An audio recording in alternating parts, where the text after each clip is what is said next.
This is Shankar Reddy, the Faculty of Arithmetic and Reasoning, the senior faculty in Group 1 Mains Paper 5, Data Interpretation and Problem Solving. ఈ డేటాకు సంబంధించిన new syllabus వచ్చినప్పటి నుంచి అంటే 2008 సంవత్సరం నుంచి ఈ డేటా పేపర్ని డీల్ చేస్తున్న ఏకైక వ్యక్తి ఈ శంకర్ రెడ్డి. ప్రారంభంలో కనిష్క ఐఏఎస్ అకాడమీలోనే 2 రిక్రూట్మెంట్లకి ఫుల్ ఫ్లెడ్జ్డ్గా దాదాపు 1500 మెంబర్స్కి కోచింగ్ ఇవ్వడం, దాంట్లో భాగంగా చాలామంది ఇంటర్వ్యూకి సెలెక్ట్ అయ్యి ఆర్డీఓలు గాను, సిటీఓలు గాను, డిఎస్పీలు గాను సెలెక్ట్ అవ్వడం. 2008 గ్రూప్ 1 మెయిన్స్లో పేపర్ 5కి సంబంధించి అప్పుడు 150 మార్కులకు గాను 6 క్వశ్చన్లు యాస్టీజ్గా నేను చెప్పిన నోట్స్ నుంచి రావడం. ఎక్స్పెక్ట్ చేయని స్టూడెంట్స్ కూడా 140 పైన 150కి 6 విద్యార్థులు పొంది వాళ్ళందరూ కూడా గ్రూప్ 1 పోస్టులు పొందడం. That is one of the wonder. నా స్టూడెంట్స్లో హైయెస్ట్ మార్క్స్ 146, అదే ఇప్పటికి కూడాను. తర్వాత ఇప్పుడు ప్రస్తుత పరిస్థితుల్లో ఈ డేటాకు సంబంధించి పేపర్ 5లో 50 మార్కులు కుదించడం, సేమ్ సిలబస్ అదే సిలబస్ని మనకి ఇవ్వడం. సైన్స్ అండ్ టెక్నాలజీతో పాటు మనకు data interpretation and problem solving 50 మార్కులకు కుదించడం జరిగింది. కాకపోతే సేమ్ సిలబస్ యాస్టీస్గా ఉంది. మరి ఎక్కువ సిలబస్ తక్కువ మార్కులు అయినా కూడా ప్రాబ్లం అవసరం లేదు. 50కి 50 మార్కులు తెచ్చుకోవడానికి అవకాశం ఉన్న ఈ పేపర్. లాస్ట్ టైం కూడా దాదాపు 40 పైన మార్కులు తెచ్చుకున్న విద్యార్థులు 12 మంది ఉంటే దాంట్లో 10 మంది నా స్టూడెంట్సే ఉన్నారు. ఈజీగా తెచ్చుకోవచ్చు కూడా. మరి దానికి కారణం ఒకటి నేను కావచ్చు, రెండవది స్టూడెంట్స్లో ఉన్న ఏకాగ్రత, టార్గెట్ కావచ్చు.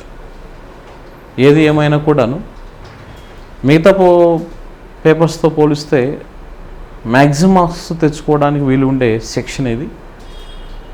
కాకపోతే సిలబస్ ఎక్కువగా ఉన్నప్పటికీ దీన్ని ప్రిపేర్ అవ్వడం వలన మనకి జిఎస్ పాయింట్ ఆఫ్ వ్యూలో కూడా మార్క్స్ స్కోర్ చేయడానికి అవకాశం ఉంటుంది. అట్ ద సేమ్ టైం ఇతర కాంపిటేటివ్ ఎగ్జామ్ రాసే వాళ్ళకు కూడాను ఇది చాలా ఉపయోగకరంగా ఉంటుంది. ఇది ముఖ్యంగా ఈ గ్రూప్ 1 మెయిన్స్లో పేపర్ 5లో మనం సెక్షన్ సిలో ఉంటుంది data interpretation and problem solving. దత్తాంశ అన్వయము, సమస్య పరిష్కారం. మనకు సిలబస్ పరిధిలో మొత్తం 5 యూనిట్లు ఇవ్వడం జరిగింది. ఒక్కొక్క యూనిట్కి 10 మార్కులు చొప్పున. 5 యూనిట్ల సిలబస్ డిస్కషన్ ఏంటి అనేది మనం డిస్కస్ చేద్దాం. అసలు డేటా ఇంటర్ప్రిటేషన్ అంటే ఏంటి? తెలుగులో డేటా ఇంటర్ప్రిటేషన్ అంటే ప్రాబ్లం ఏమంటాం మనం? దత్తాంశ అన్వయము అంటాం. ఇది స్టాటిస్టిక్స్లో ఒక భాగం, సాంఘిక శాస్త్రంలో ఒక భాగం. బొమ్మల రూపంలో ఇవ్వబడిన దత్తాంశముల నుండి సరైన నిర్ణయాలు రాబట్టడమే దత్తాంశ అన్వయము అంటాం.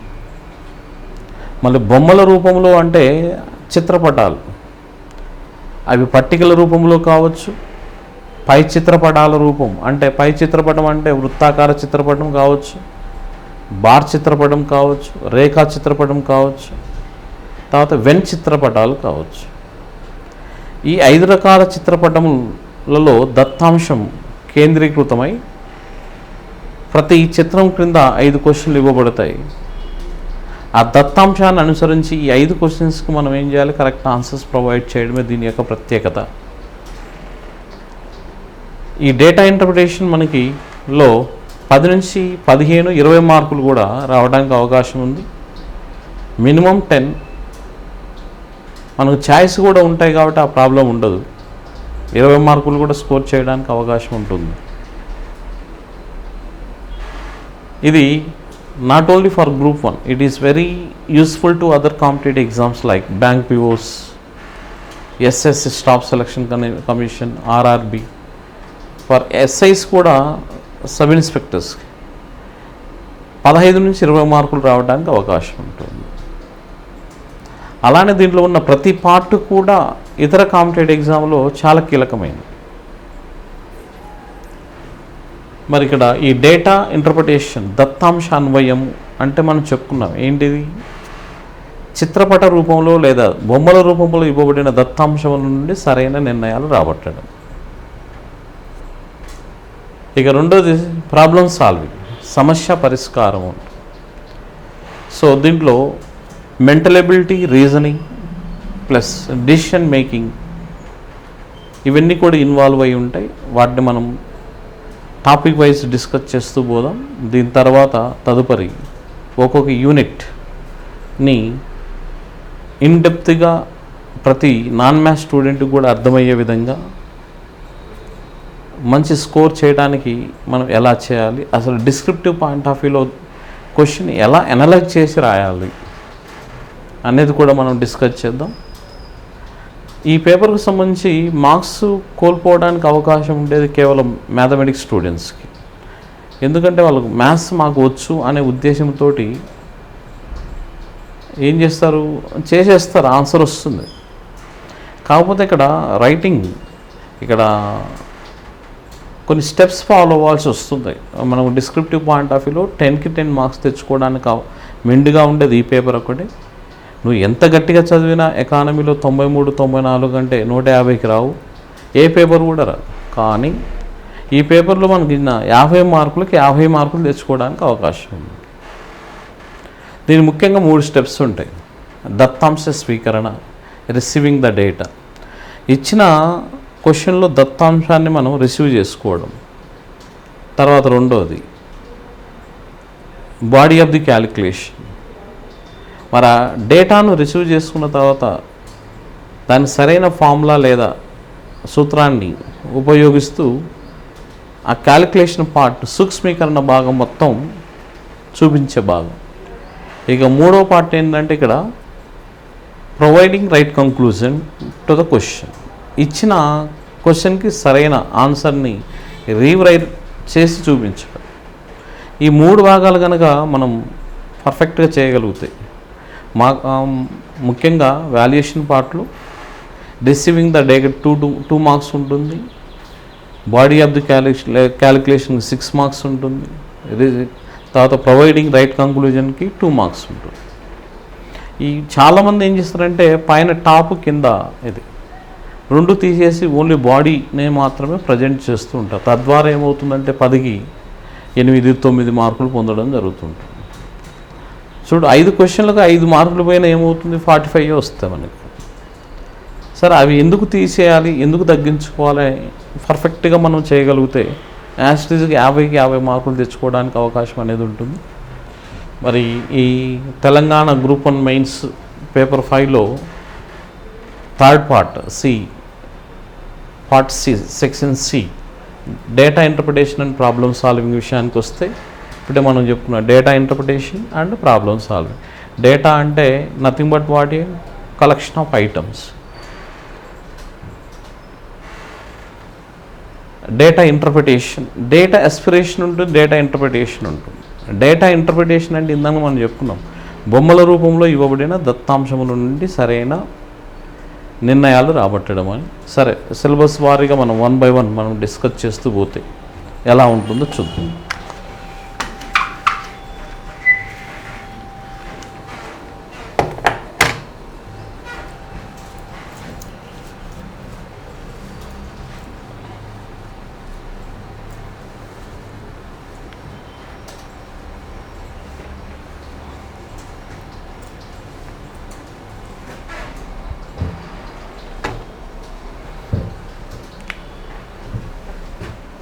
Syllabus analysis.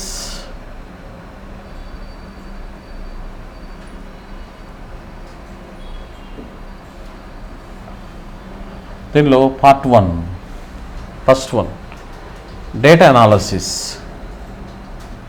డేటా అనాలిసిస్, దత్తాంశ విశ్లేషణ. దత్తాంశ విశ్లేషణ. ఈ దత్తాంశ విశ్లేషణలోనే మనకేముంటుంది అని అంటే, బొమ్మల రూపంలో ఇవ్వబడిన దత్తాంశముల నుండి దీనిలో ఫస్ట్ అండ్ సెకండ్ పార్ట్స్ దీని కిందికి వస్తాయి. ఫస్ట్ పార్ట్లోను సెకండ్ పార్ట్లోను డేటా ఇంటర్ప్రిటేషనే ఉంటుంది. సెకండ్ దాంట్లో మనకి కొంత భాగం ఏమవుతుంది, analytical reasoning and mental ability add అయి ఉంటుంది. ఇక్కడ ఫస్ట్ అండ్ సెకండ్, మొదటిది ఫస్ట్ అండ్ వాటి సెకండ్ పార్ట్ విషయానికి వస్తే, డేటా అనాలిసిస్ అండ్ వాటి nothing but problem solving nothing but వాటి రీజనింగ్ పార్ట్ కిందకి వస్తుంది. సో ఫస్ట్ పార్ట్లో ఏమేమి ఉంటుంది అనేది చూస్తే, దత్తాంశ విశ్లేషణల్లో దత్తాంశ వర్గీకరణ, అసలు దత్తాంశం అంటే ఏంటి, దత్తాంశాన్ని ఎన్ని రకాలుగా వర్గీకరిస్తాం, ఈ దత్తాంశాన్ని పొందుపరిచే విధానం, ఎన్ని రకాలుగా పొందుపరుస్తాం, బొమ్మల రూపములు ఇవ్వబడిన దత్తాంశముల నుండి సరైన ఏం చేయాలి, ఇక్కడ నిర్ణయాలు ఎలా రాబట్టాలి, ముఖ్యంగా బొమ్మల రూపంలో ఇవ్వబడిన దత్తాంశముల నుండి సరైన నిర్ణయాలు రాబట్టడంలో ముఖ్యంగా దోహదపడే అంశాలు నిష్పత్తులు, శాతములు, తర్వాత ఏంటి సరాసరులు. వీటి మీద పూర్తి గ్రిప్ కనుక ఉంటేనే మనం వాటిని ఆ కంక్లూజన్స్ రాబట్టడానికి అవకాశం ఉంటుంది.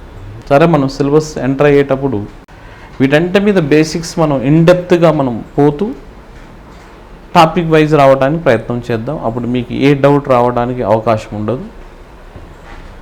మరి దీంట్లో ఏమేం పార్ట్స్ ఉంటాయనేది చూస్తే, దీంట్లో మొదటిది డేటా ఇంటర్ప్రిటేషన్లో పార్ట్స్ ఏమేమి ఉంటాయంటే, ట్యాబులేషన్ అంటే పట్టీకరణ లేదా 1 and 2 మనం తీసుకున్నట్లయితే 2 కలిపి ఎలా ఉంటుంది. రెండవది బార్ డయాగ్రమ్స్ అంటే bar చిత్రపటములు.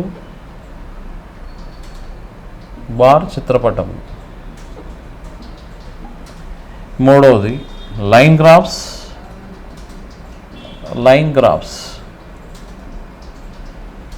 Rekha చిత్రపటములు.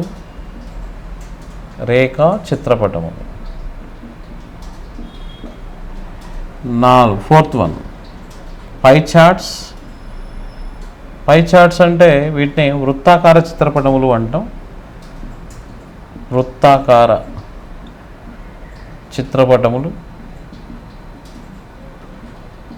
And one more is what is nothing but when diagrams when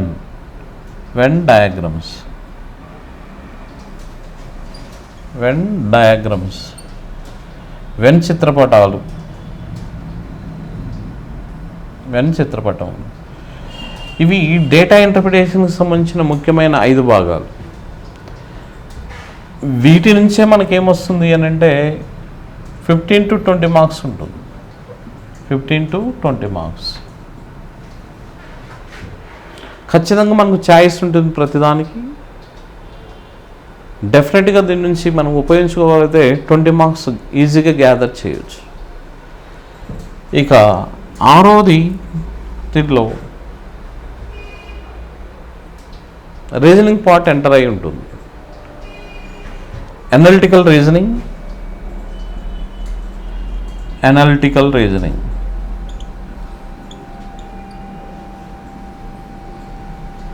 and mental ability.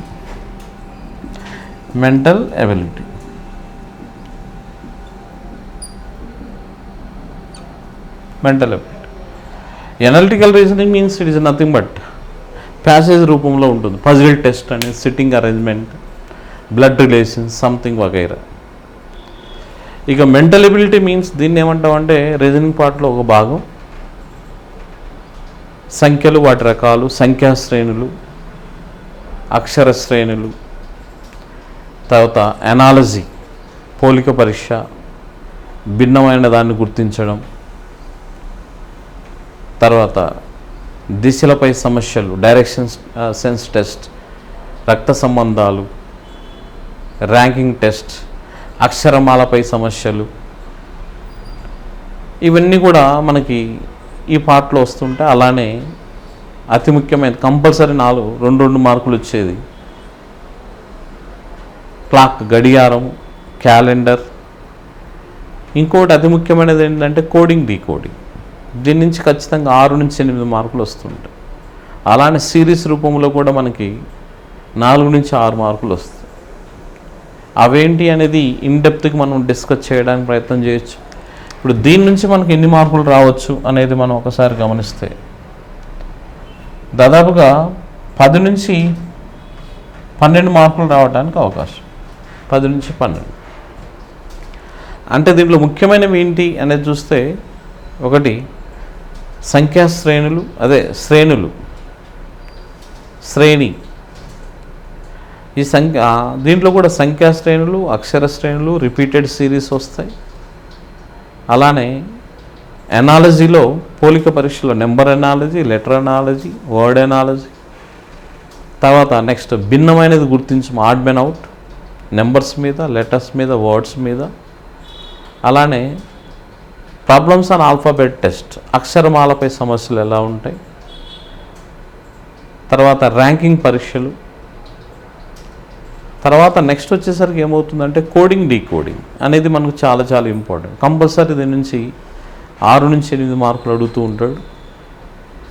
తర్వాత రక్త సంబంధాలు. మరికొన్నింటి విషయానికి వస్తే ఇదే క్యాలెండర్, కంపల్సరీ క్వశ్చన్ ఉంటుంది, 2 మార్కులు. అలానే క్లాక్, గడియారం మీద కూడా క్వశ్చన్స్ దీని మీద అడుగుతూ ఉంటాడు. వాటికి సంబంధించిన షార్ట్ కట్స్, తర్వాత మనకి ఎనలిటికల్గా మనం ఎలా చేయాలి ఏంటి అనేది మనం టాపిక్ వైజ్ మనం ఇన్డెప్త్గా ఏ క్వశ్చన్ మిస్ అవ్వకుండా మీకు ఇవ్వడానికి ప్రయత్నం చేస్తాం. ఇది సిలబస్ 1 and 2లో మనకు వచ్చే parts, first part, second part. ఇక మూడోది 4వది వస్తే అర్థమెటిక్ అండ్ కేవలం అర్థమెటిక్ విభాగానికి సంబంధించింది అది. దీనిలో క్రిటికల్ రీజనింగ్, తర్వాత లాజికల్ రీజనింగ్ కూడా ఎంటర్ అయి ఉంటుంది. 3rd and 4th వచ్చేసరికి 3rd and 4th క్వశ్చన్స్, అది పార్ట్, సెక్షన్స్. అర్థమెటిక్ విభాగం.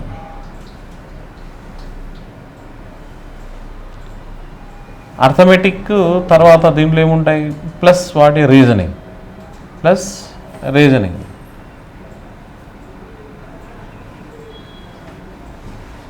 ఈ పార్ట్ నుంచి మనకి 20 నుంచి 25 మార్కులు, 20 నుంచి 30 మార్కులు అంటే వెయిటేజ్ వస్తుంది. ఇక్కడేమో మీరు 20 మార్కులు అన్నారు, ఇక్కడేమో 12 అన్నారు, ఇక్కడేమో 30 అన్నారు, అన్ని కలిపితే 100 అవుతున్నాయి కదా అండి. నేను అనేది ఏంటంటే ఛాయిస్తో కలుపుకొని, ప్రతిదానికి ఛాయిస్ ఉంటుంది. ఛాయిస్ ఒక్కొక్క క్వశ్చన్కి లోపల కూడా మల్టిపుల్ క్వశ్చన్స్ ఉంటాయి. సిలబస్ ఎక్కువగా ఉంటుంది కాబట్టి ఇప్పుడు అర్థమెటిక్కి తర్వాత రీజనింగ్ సంబంధించింది ఏముంటుంది, ఒక క్వశ్చన్లో ఇంటర్నల్గా ఏముంటాయి, ఇక్కడ 3 క్వశ్చన్లు ఉంటాయి. ఒక్కో దానికి వెయిటేజ్ ఇస్తాడు, 4, 4, 2 అని, 3, 3, 4 అని మార్కులు. ఆ విధంగా చూసుకుంటే ఈ అర్థమెటిక్ రీజనింగ్ విభాగంలో ఇది చాలా పెద్దగా ఉంటుంది. ఇది ఇతర కాంపిటేటివ్ ఎగ్జామ్స్ కూడా చాలా చాలా ఉపయోగం. కాకపోతే మనం ఇక్కడ అనలైజ్ చేసి రాయాల్సి వస్తుంది డిస్క్రిప్టివ్ పాయింట్ ఆఫ్ వ్యూలో. మరి ఏ మేరకు మనం ప్రిపేర్ అవ్వాలి అనే విషయానికి వస్తే ముఖ్యంగా కొన్ని పార్ట్స్. దీనిలో ఒకటి నెంబర్ సిస్టమ్, సంఖ్యా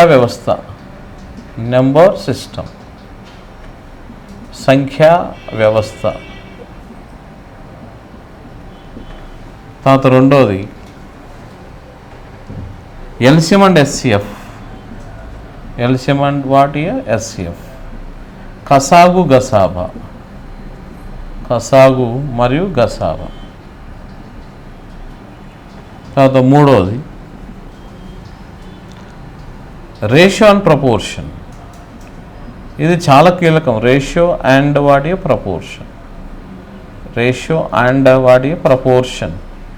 నిష్పత్తి అనుపాతము అంటాం. నిష్పత్తి ఏంటి ఇక్కడ? అనుపాతం. ఇది చాలా చాలా మనకు ఉపయోగపడుతుంది. ఇక్కడే కాదు, మనకు డేటాలో కూడా మనం వాటికి కరెక్ట్ కంక్లూజన్స్ ఇవ్వాలంటే ఈ నిష్పత్తుల అనుపాతముల యొక్క ప్రాపర్టీస్ మీద పూర్తి గ్రిప్ ఉండాలి. కాబట్టి నిష్పత్తి అనుపాతం చాలా చాలా ఇంపార్టెంట్. దీన్ని బేస్ చేసుకొని problems on ages, problems on ages అంటే వయస్సులపై సమస్యలు, వయస్సులపై సమస్యలు.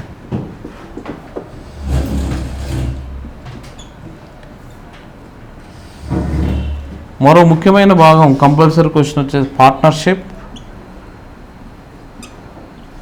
పార్ట్నర్షిప్ దీన్ని భాగస్వామ్యం అంటాం తెలుగులో. భాగస్వామ్యం. అసలు భాగస్వామ్యం అంటే ఏంటి? ఆ వ్యవస్థ ఏంటి? భాగస్వామ్యం ఎన్ని రకాలుగా వర్గీకరిస్తాం? భాగస్వాములు ఎన్ని రకాలుగా వర్గీకరిస్తాం? తర్వాత వాటి మీద ప్రాబ్లమ్స్ అనేవి ఏ విధంగా ఉంటాయి? దీనిలో ఉండే మోడల్స్ తక్కువనే, కాకపోతే కంపల్సరీ క్వశ్చన్ అనేది మనకు ఉంటుంది. తర్వాత నెక్స్ట్ పర్సంటేజ్. పర్సంటేజ్ శాతం. ఇది కూడా మనకు చాలా కీలకమైన టాపిక్. ఇది దీని మీద కనుక పూర్తి కాన్సన్ట్రేట్ చేస్తే దీని మీద వచ్చే డైరెక్ట్ క్వశ్చన్స్తో పాటు డేటాలో దాని యొక్క కాన్సెప్ట్స్ అనేవి చాలా చాలా ఇంపార్టెంట్. అడేమిస్తాడు 2005 నుంచి 2010 వరకు ఒక కంపెనీకి సంబంధించిన ఎగుమతుల వివరాలు ఇస్తాడు. ఆ క్వశ్చన్లో భాగంగా ఏమిస్తాడంటే ముందు సంవత్సరంతో పోలిస్తే ఏ సంవత్సరంలో కంపెనీ యొక్క ఎగుమతులలో పెరుగుదల గరిష్టంగా ఉంటుంది అంటాడు. ఎగుమతుల పెరుగుదలలో గరిష్టం లేదా తగ్గుదలలో కనిష్టం. 2006 సంవత్సరంతో 2006 సంవత్సరం కంపెనీ యొక్క ఎగుమతులతో పోలిస్తే 2010లో కంపెనీ యొక్క ఎగుమతులలో ఎంత శాతం పెరిగింది అని అంటాడు. లేదా సగటు పెరుగుదల శాతం ఎంత అంటాడు. సో ఇవన్నీ కూడా మనం ఆ బేసిక్స్ అన్నీ ఇక్కడ నేర్చుకుంటాం. ఒకవేళ డైరెక్ట్ క్వశ్చన్ వచ్చినా కూడా దీని నుంచి మనం సాల్వ్ చేయడానికి ప్రయత్నం చేస్తాం. ఇవన్నీ పర్ఫెక్ట్గా ఉంటే ఈ డేటాలో ఉన్న ప్రతి క్వశ్చన్ మనం ఆన్సర్ చేయడానికి అవకాశం. నెక్స్ట్ అలానే ఈ శాతముల మీద పర్ఫెక్ట్గా ఉంటే మనకి లాభ నష్టముల మీద పోయినసారి 2 క్వశ్చన్లు అడిగాడండి. ప్రతి ఒక్కడు వదిలేసి వచ్చారు. ప్రాఫిట్ అండ్ లాస్ అని. Profit and loss. Profit and loss. లాభ నష్టం. తర్వాత దీన్ని ఫాలో అవుతూ మనకి బారు వడ్డీ, చక్రవడ్డీ, సింపుల్ ఇంట్రెస్ట్ అండ్ వాడి కాంపౌండ్ ఇంట్రెస్ట్. బారు వడ్డీ మరియు చక్రవడ్డీ.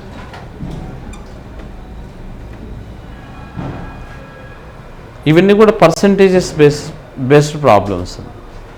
ఒకటి ఫాలో అయితే మిగతా అన్నీ కూడా దాని మీదనే ఆధారపడి ఉంటాయి. తర్వాత దీనిలో next time and distance. Time and వాటి డిస్టెన్స్. కాలము, దూరము అంటాం. కాలము, దూరం. తర్వాత నెక్స్ట్ కాలము, పని.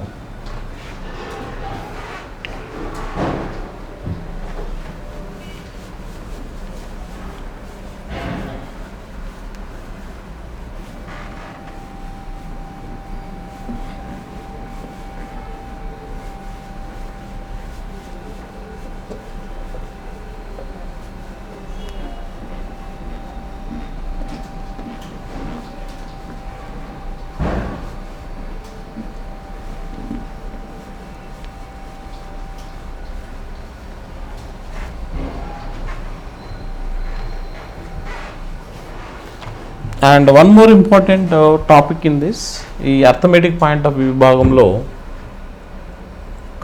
Time and work. Time and work. కాలము, పని. ఇవి ఎలా ఇస్తాడు అని అంటే 10 మార్కులకు ఇస్తాడు. ఒక్కోసారి సింగిల్ క్వశ్చన్ ఉంటుంది. కొన్ని సందర్భాల్లో ఒక క్వశ్చన్లో 2-3 కూడా అంతర్గతంగా ఉంటాయి. వాటికి మనం ఆన్సర్స్ ఇవ్వాల్సి ఉంటుంది. కాలము పని, కాలము దూరం, వాటి బేసిక్స్, డిఫరెంట్ మోడల్స్ ఎలా చేయాలి, డిస్క్రిప్టివ్ పాయింట్ ఆఫ్ వ్యూలో మనం ఎలా చేయాలి, ఇవన్నీ కూడా మనకి ఏంటంటే దాదాపు 10 to 12 years నుంచి చెప్తూ ఉన్నాం కాబట్టి ఆ ప్రాబ్లం ఉండదు. కాకపోతే సిలబస్ అనేది ఎక్కువగా ఉంది. మరి గ్రూప్ 1 ఆఫీసర్ అవ్వాలంటే కష్టపడకుండా ఏది రాదు. కాబట్టి ఒక టార్గెట్ తోటి మనం వెళ్ళగలిగితే ఫుల్ మార్క్స్ తెచ్చుకోవడానికి ఈజీగా ఉండే సెక్షన్ ఏది. మీరు ఏ పేపర్ మీద ఎంత కాన్సన్ట్రేట్ చేసినా, ఇప్పుడు ఎకానమీ ఉంది, మీరు ఎంత కష్టపడ్డా ఎన్ని ఎగ్జామ్స్ రాసినా ఏ 95-96 కంటే ఎక్కువ రావు. అది హిస్టరీ కావచ్చు, పాలిటీ కావచ్చు. 100 దాటడం అంటే మహాగగనం, 150. కానీ ఈ పేపర్ యాస్టీజ్గా 50కి 50 మార్కులు తెచ్చుకోవడానికి అవకాశం. అందులోనూ ముఖ్యంగా మన కనిష్క అకాడమీలో మా డైరెక్షన్లో దాదాపు 6-7 రిక్రూట్మెంట్స్కి చెప్పిన అనుభవం, ఎలా రాయాలి, ఏ విధంగా రాయాలి. దాదాపు ఇప్పటికీ 100 మంది 150 మార్కులు ఉన్నప్పుడు 140 పైన మార్కులు తెచ్చుకున్న అనుభవం, 50 మార్కులకు ఉన్నప్పుడు 45-46 మార్కులు తెచ్చుకున్న విద్యార్థి, ఇవన్నీ కూడా సింగిల్ హ్యాండ్ ఈ శంకర్ రెడ్డి సార్ చేతిలోనే జరిగినాయి. కాబట్టి మీరు కూడా మంచి మార్క్స్ తెచ్చుకోవాలనుకుంటే మనము ప్రాపర్ గైడెన్స్ అనేది అవసరం. ఆ గైడెన్స్ అనేది ముఖ్యంగా ఇక్కడ దొరుకుతుంది. మరి ఇక్కడ వీటితో పాటు మనం ఏం చెప్తున్నాం చూడండి, అదనంగా ఇందాక చెప్పుకున్నాం క్లాక్, ఏది గడియారం, గడియారంపై సమస్యలు, తర్వాత క్యాలెండర్,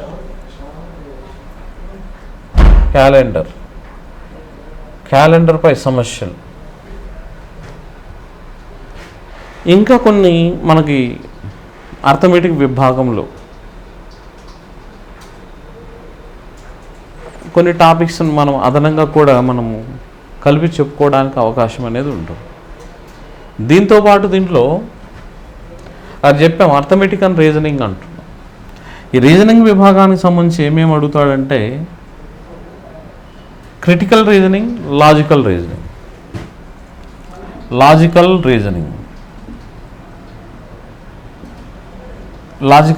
అని ఇవి ఏంటి అనేది ఒక్కసారి మనం గమనిస్తే లాజికల్ అండ్ క్రిటికల్ రీజనింగ్ సంబంధించినవి ముఖ్యంగా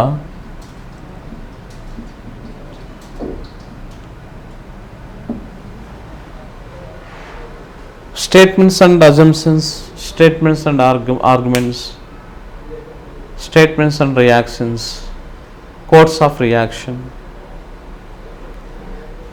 ఇవన్నీ కూడా తర్వాత అలానే డేటా సఫిషియన్సీ, ఇవన్నీ కూడా ఈ పార్ట్ కిందకి వస్తాయి. ఇది మొత్తం కనుక ప్రిపేర్ అవుతే ఈవెన్ బ్యాంక్ పీఓస్ రాయొచ్చు, ఇతర ఏ కాంపిటేటివ్ ఎగ్జామ్ అయినా రావడానికి అవకాశం అనేది ఉంటుంది. Not only for what group 1 mains, ఇతర కాంపిటేటివ్ ఎగ్జామ్స్కి కూడా 100% హెల్ప్ఫుల్గా ఉండడం అనేది జరుగుతుంది. ఇక 3rd and 4th అయితే 5th విషయానికి వస్తే decision making and problem solving అంట. Decision making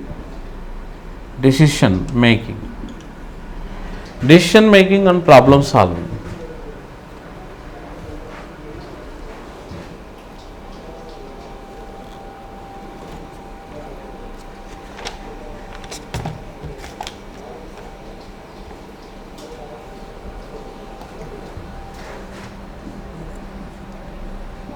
decision making and వాటి ప్రాబ్లమ్ సాల్వింగ్.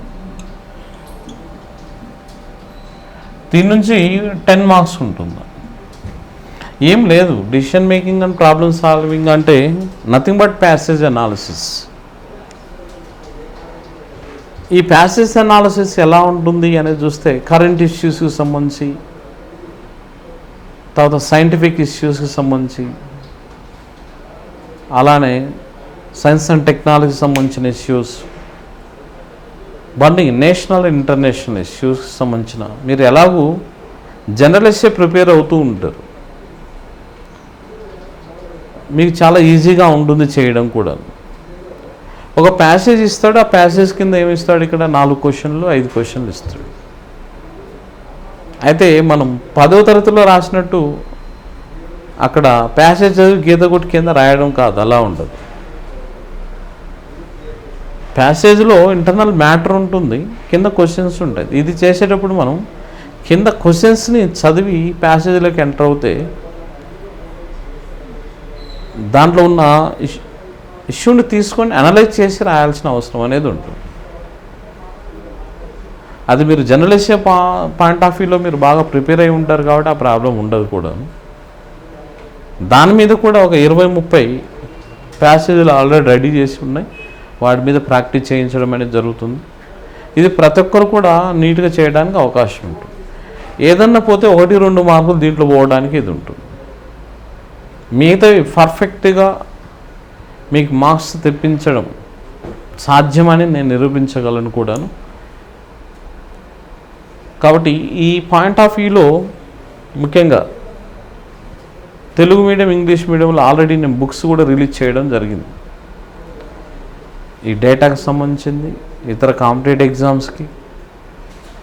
కాబట్టి ఈ టాపిక్స్ మీద పూర్తి గ్రిప్ ఉంది కాబట్టి, అందులో గ్రూప్ 1 పాయింట్ ఆఫ్ వ్యూలో ఎలా చెప్పాలని ఐడియా ఉంది కాబట్టి మిమ్మల్ని మీ టార్గెట్ రీచ్ అయ్యే విధంగా చేయడం అంత కష్టమేం కాదు. కాకపోతే కొద్ది ఓపికతోటి మీరు క్లాసెస్ కనుక వింటే, అందులో నా విధానం ఎలా ఉంటుందంటే నాన్ మ్యాథ్స్ స్టూడెంట్స్ని దృష్టిలో పెట్టుకొని ముందుకెళ్ళడం. ముఖ్యంగా 4-5 ఫస్ట్ ఇంట్రడక్షన్ క్లాసులు మొత్తం బేసిక్స్ మీద